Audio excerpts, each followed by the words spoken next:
Think back to how you fell asleep last night.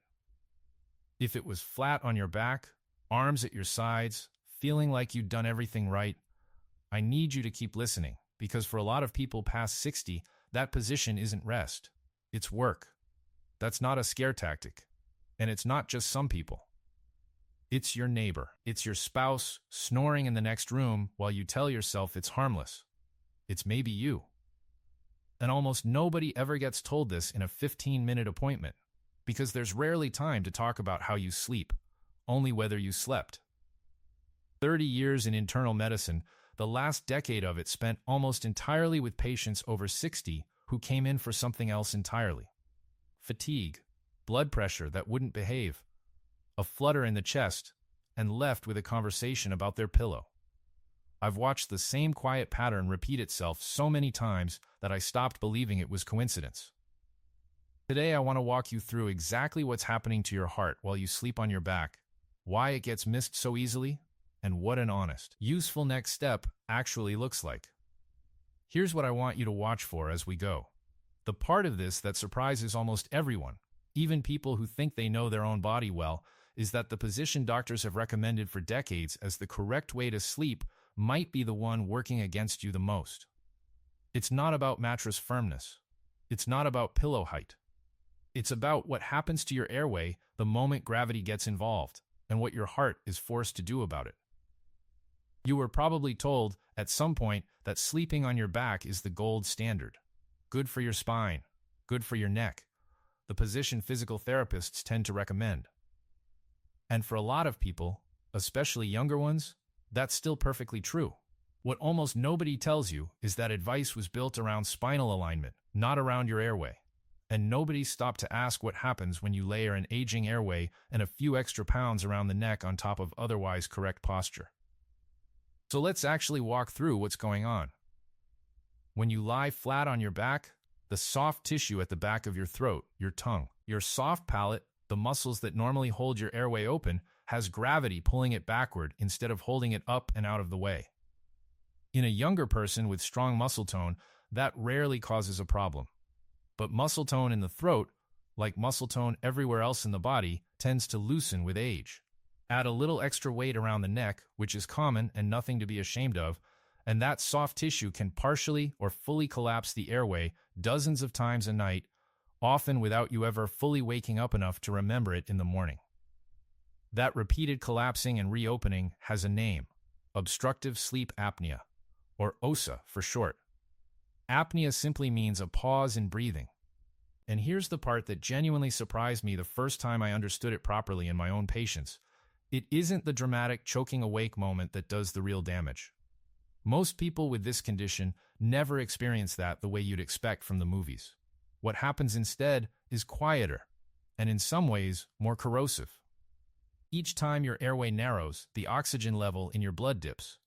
Your brain senses that dip, even without fully waking you, and fires off a burst of stress hormones, adrenaline chief among them, to jolt your airway muscles back into gear and get you breathing normally again.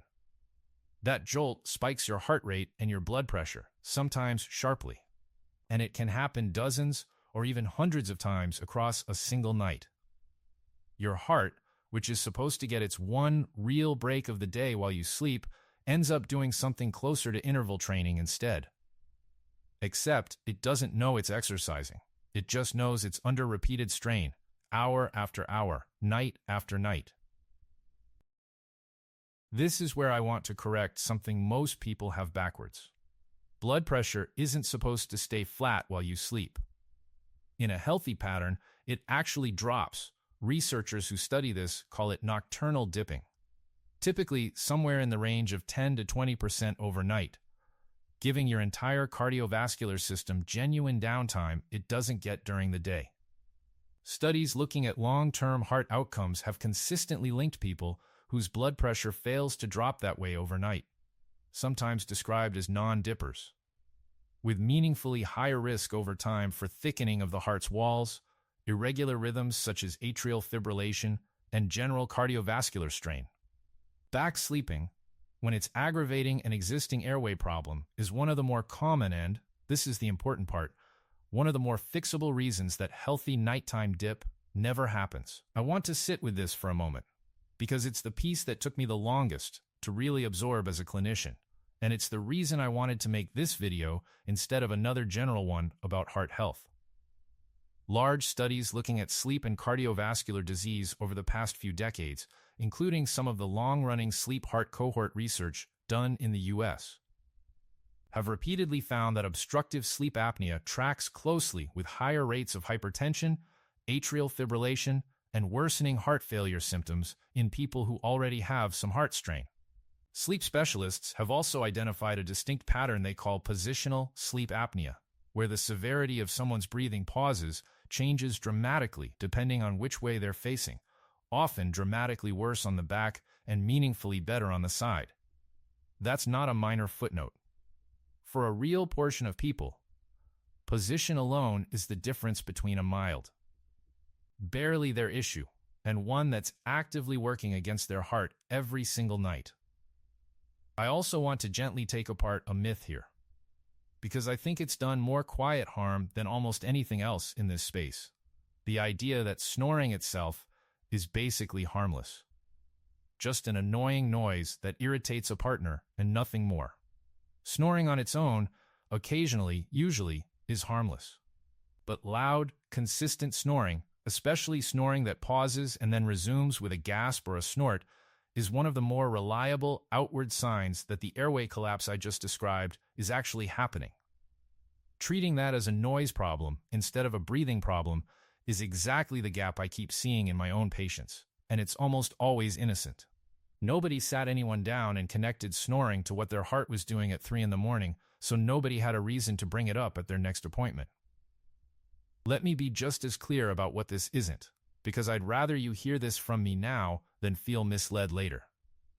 This is not a diagnosis. If you sleep on your back tonight and wake up feeling completely fine, that alone doesn't mean something is wrong with your heart. Plenty of people backsleep their entire lives without a single related issue. This also isn't a reason to panic, and it is absolutely not a reason to stop any blood pressure or heart medication you're currently taking. Some of those medications are actively protecting you right now and stopping them on your own. Even out of a well-meaning concern sparked by this video could do real harm.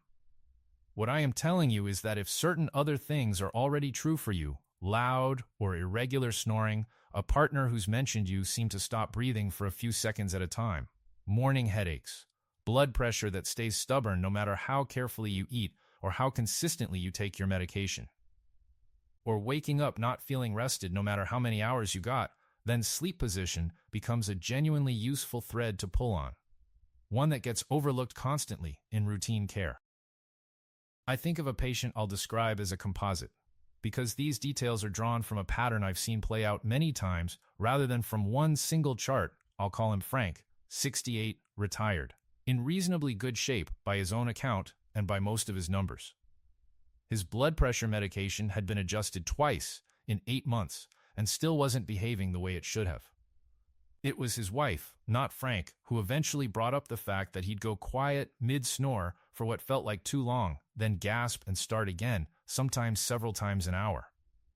A sleep study confirmed moderate obstructive sleep apnea, almost entirely tied to when he slept on his back on his side.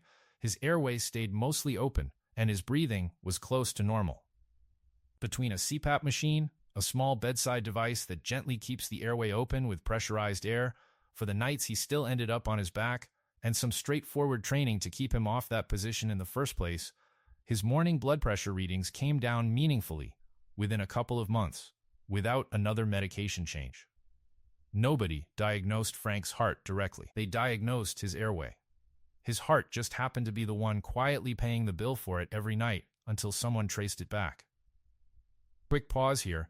If any of this is connecting dots for you, I'd genuinely like to know in the comments, has anyone ever told you that you snore heavily? Or that you seem to stop breathing for a few seconds at night? I read every single one of those, and it shapes what I decide to cover next more than you'd think. So here's what I'd actually do with everything I just told you.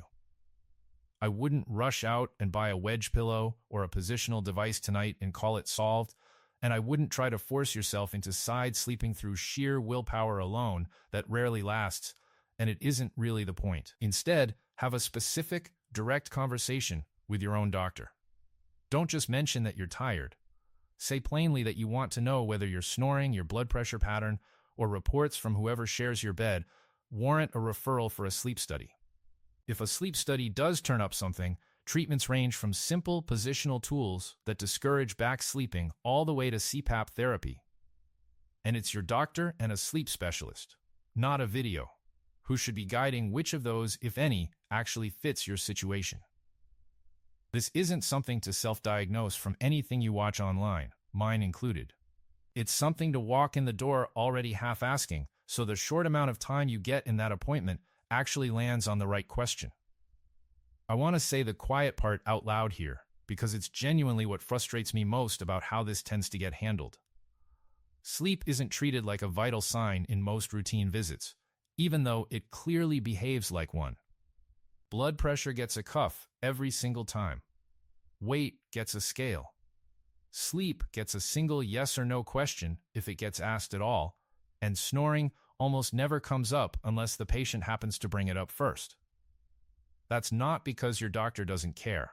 It's because a standard appointment is built around problems that fit into 10 or 15 minutes, and sleep almost never fits neatly into that window. I'm not telling you this so you distrust the people taking care of you. I'm telling you so you walk in already knowing which door to knock on, instead of hoping the conversation happens to go there on its own. If there's one line I want you to actually carry out of this video, it's this: your heart doesn't clock out when you do. How you sleep can decide whether it actually gets to rest overnight, or just keeps working a quiet night shift that nobody's watching. This is educational information, meant to help you ask sharper questions of your own doctor. It isn't personalized medical advice, and Frank, as I mentioned, is a composite drawn from a recurring pattern rather than a real, identifiable patient. Please talk with your own physician before changing anything about your medications, your sleep setup, or your daily routine, especially if you're already managing blood pressure or a heart condition. If this was useful, a like genuinely helps more people come across it than you'd expect. And if you're not subscribed yet, this channel is where I'll keep having the conversations that usually get skipped in a rushed appointment. Tell me in the comments how old you are, and whether anyone has ever mentioned your breathing or your snoring at night. I read every comment, and some of the most useful things I learned for future videos come straight from what you tell me there.